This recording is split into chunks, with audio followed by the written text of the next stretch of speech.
Cette vidéo est aujourd'hui possible grâce à NordVPN. NordVPN, je pense que tout le monde sait ce que c'est, mais je vais vous l'expliquer un petit peu en détail et surtout pourquoi ça peut vous intéresser, notamment au niveau de la Formule 1. Je vous explique ça. Si cette annonce me fait sourire, c'est simplement parce qu'en tant que youtubeur, être sponsorisé par NordVPN, bah voilà, c'est un peu la consécration. Me voilà officiellement youtubeur. Blague à part, c'est pas anodin que je vous en parle au volant d'une Alpine. NordVPN, c'est un Virtual Private Network, un réseau privé virtuel, et il y a un certain nombre d'avantages à en avoir un chez soi. Il vous permet notamment de regarder des films et des séries diffusées uniquement à l'étranger en étant chez vous en France. Avec NordVPN, vous pourrez regarder tous les grands prix de Formule 1, par exemple, d'où l'Alpine, petit clin d'œil, des séries Netflix américaines, la motocross, la boxe et plein d'autres contenus. Vous pourrez aussi vous connecter de manière complètement sécurisée à des réseaux publics, comme dans les gares, les restaurants, les aéroports, les magasins. Je vous ai négocié une belle réduction sur l'abonnement de 2 ans avec 4 mois gratuits. Et pour profiter de l'offre, c'est super simple, vous cliquez sur le lien qui se trouve dans la description de cette vidéo, c'est le lien qui apparaît sur l'écran. Pas de stress, c'est satisfait ou remboursé sur 30 jours, c'est pour ça que je vous invite à essayer, parce que ça vaut le coup, surtout si vous regardez des contenus qui sont pas diffusés en France, je remets l'accent sur la Formule 1, à l'issue des 30 jours, si ça vous plaît pas, vous pouvez tout simplement arrêter. Pour l'anecdote, voilà, j'utilise moi-même NordVPN pour regarder la Formule 1, et ce depuis des années, en me connectant gratuitement à un serveur belge, afin de regarder Verstappen mettre des roustes à Hamilton, c'est un vrai plaisir. Il suffit d'être inscrit, pour l'utiliser évidemment, et c'est vraiment simple, à partir de votre ordinateur ou de votre smartphone, vous vous connectez à l'un des milliers de serveurs disponibles, par exemple un pays au hasard, je sais pas, le Japon, et en vous connectant, vous pouvez accéder à tous les contenus diffusés dans ce pays. Votre adresse IP sera située dans le pays que vous avez choisi sur le serveur, tout simplement. Donc testez-le, c'est satisfait ou remboursé.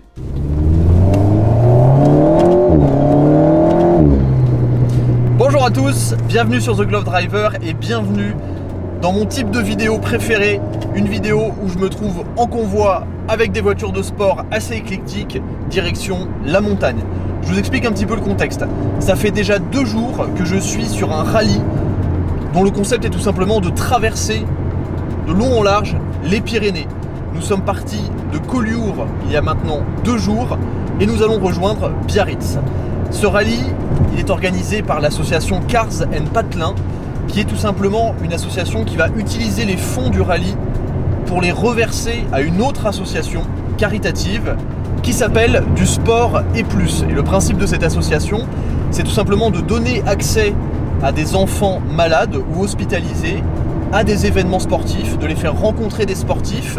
Ils ont pas mal de parrains, notamment Kevin Estre, le pilote qui s'est d'ailleurs récemment mis en avant, on va dire, au Nürburgring où il a fait des prouesses monstrueuses. L'association est également parrainée par Margot Lafitte, donc voilà, il y a du thème automobile et l'idée c'est de faire une bonne action tout en s'amusant avec des voitures de sport dans des paysages extraordinaires. Et vous le voyez, je me trouve au volant de la voiture parfaite pour ce genre d'exercice, une Alpine A110, et pas n'importe quelle Alpine A110, une Alpine A110S. Vous savez que ça fait très longtemps que je vous parle de l'Alpine comme étant une de mes voitures de rêve, mais je vais être très honnête, au fur et à mesure du temps, j'ai l'occasion d'en conduire de plus en plus dans différentes configurations et c'est difficile à dire, mais j'ai eu l'impression de me lasser un petit peu de la voiture. Du coup, lorsque j'ai eu vent de l'organisation de ce rallye, je me suis dit il faut que je prenne une Alpine. Je remercie d'ailleurs Alpine France pour le prêt de cette A110S. Il faut que je prenne une Alpine pour répondre à la question, c'est le titre de cette vidéo. Suis-je toujours amoureux de l'Alpine? Est-ce que j'ai toujours envie d'en acheter une?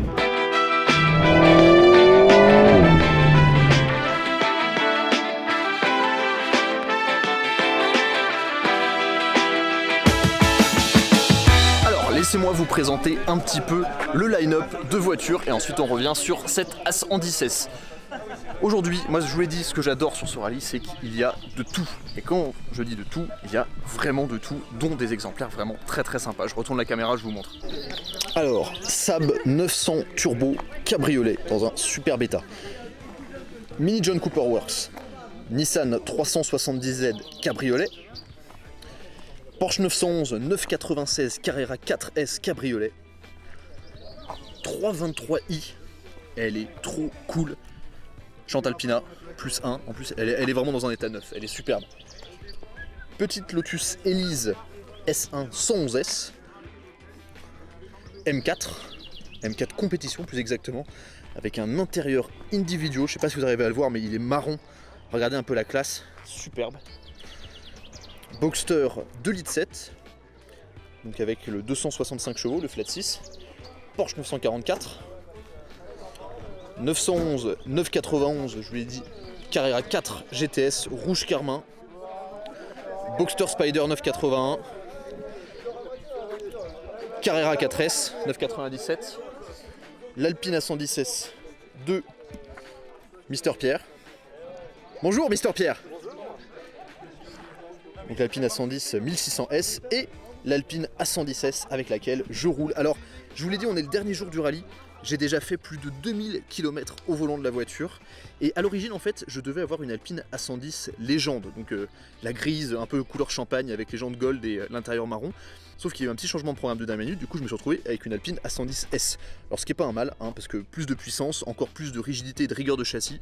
Moi j'adore ça. Donc la S, comment est-ce qu'on peut la reconnaître? De détail, les étriers de frein orange, ainsi que le petit bleu blanc rouge qui est remplacé par le orange et les deux barres en carbone. Celle-ci est particulièrement bien équipée, on a le toit en carbone, la peinture blanc nacré, les jantes allégées et à l'intérieur, alors désolé il y a un peu de bazar à l'intérieur, c'est normal, on a les baquets à coque carbone que vous pouvez voir ici. L'intérieur hein, simple, efficace, avec les rappels blanc nacré que vous pouvez voir qui scintillent là au soleil à l'extérieur. Et la question que je me posais avec la 110S en fait, c'était si elle n'était pas un peu trop raide pour ce genre de rallye. Et la réponse est oui et non. On va se retrouver sur la route dans 5 minutes et je vais vous parler de ça un peu plus en détail.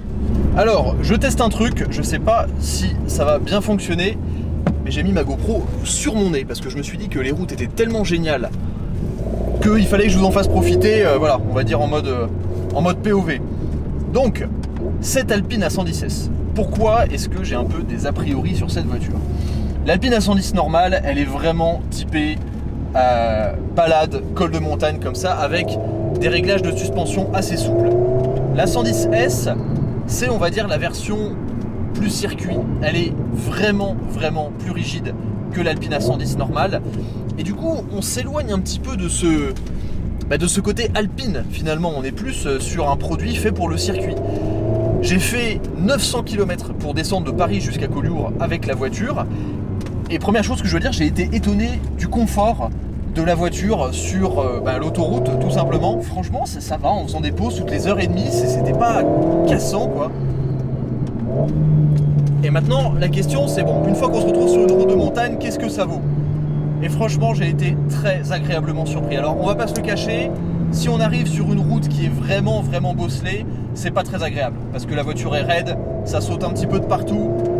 Mais sur une route exactement comme celle-ci, un petit truc sinueux avec un bitume plutôt bon, c'est juste le pied intégral. Parce que la voiture est tellement verrouillée, elle est tellement saine, tellement agile, que vous pouvez avoir un rythme vraiment qui suit des plus grosses voitures très facilement, sans pour autant se mettre en danger, parce que c'est vraiment pas le but sur des routes de montagne. Je rappelle qu'il y a des cyclistes, il y a des motos, il y a des gens qui se baladent, donc on fait très attention à chaque fois qu'on traverse des parties, on va dire, avec un peu plus de gens. On prend pas de virage à l'aveugle, on y va mollo, mais quand même avec un petit rythme dynamique. Mais devant, j'ai un Boxster Spider, une Porsche 997 4S et une 991 Fairlane GTS. Et les voitures, je les suis vraiment facilement. Et ça, je veux dire que c'est un truc qui est génial. La voiture, elle est hyper précise. Le moteur est top parce qu'il y a tout le temps du couple, il y a tout le temps de la relance. La boîte de vitesse est, comme je le dis à chaque fois, exceptionnelle. Ça, c'est une vraie réussite.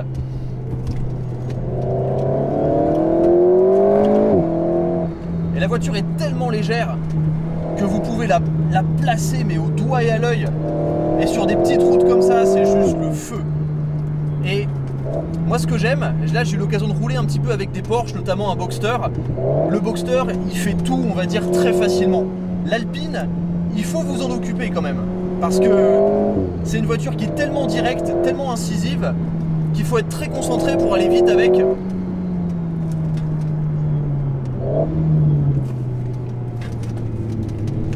Parce que c'est pas une voiture qui est spécialement reposante à conduire, surtout dans cette version S. La voiture, elle pardonne pas grand chose et il faut adapter, on va dire, les rudiments du pilotage pour bien la mener. Mais une fois que vous l'avez bien en main, oh là là, c'est un caviar. Les freins sont puissants. Le toucher de pédale de frein n'est pas le meilleur, notamment comparé à Porsche, où on a vraiment une bonne progressivité. Là, c'est un peu plus flou, on va dire. Mais la voiture est tellement homogène, il y a tout va tellement bien ensemble. La sonorité, moi je la trouve toujours cool. Je sais que c'est pas au goût de tout le monde, mais je la trouve sympa. On a des bruits d'admission. L'admission est juste derrière la paroi là. On a des bruits de turbo quand il charge. Des petites déflagrations au passage de rapport. Et la légèreté de la voiture, ça c'est vraiment un truc qui fait toute la différence. Ah vraiment, moi ce genre de rallye, c'est le truc ultime pour dépenser son argent, on va dire. Alors certes c'est un peu cher, là le prix du rallye c'est environ 700 €, mais on a des hôtels sympas, les gens sont sympas, il n'y a pas de prise de tête. C'est trop bien quoi. Bonne bouffe, le petit verre le soir. C'est juste le pied quoi. C'est trop bien. Tellement de ressenti à travers le châssis. Là au niveau des pneumatiques, on est chaussé en Michelin Pilot Sport 4S. Excellent pneu pour tout faire. On a roulé sous la pluie, on a roulé là sur des conditions sèches. Les pneus étaient infaillibles. Ils vous laissent même jouer un petit peu si l'envie vous en prend. Ah puis le son des flat 6 devant là.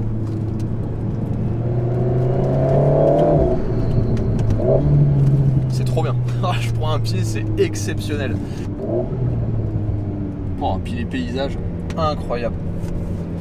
La question du coup, est-ce que je l'aime toujours cette Alpine? En fait, ce qui est compliqué avec l'Alpine, c'est que pour vraiment en exploiter tout le potentiel, il faut cette configuration. C'est-à-dire qu'il faut des routes de montagne, il faut un panorama exceptionnel, il faut quelque chose d'exceptionnel parce qu'en fait, dans la vie de tous les jours, elle fait tellement tout bien. C'est un peu comme une Porsche 911 si on veut.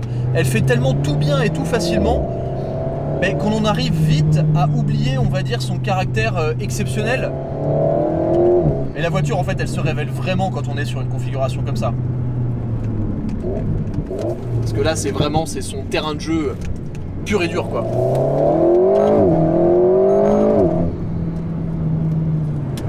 Vous me retrouvez maintenant sur l'autoroute au volant toujours de l'Alpine A110S. On a terminé le rallye à Saint-Jean-de-Luz et je suis en train de retourner vers Paris. Alors je garde mes lunettes mais vous le voyez peut-être pas. Je suis lessivé. Mais quand je vous dis lessivé, je suis hors service complètement. Mais bref, c'est pas la question. Conclusion de ma question, de mon questionnement sur cette Alpine A110S. Suis-je toujours ultra fan de l'Alpine A110?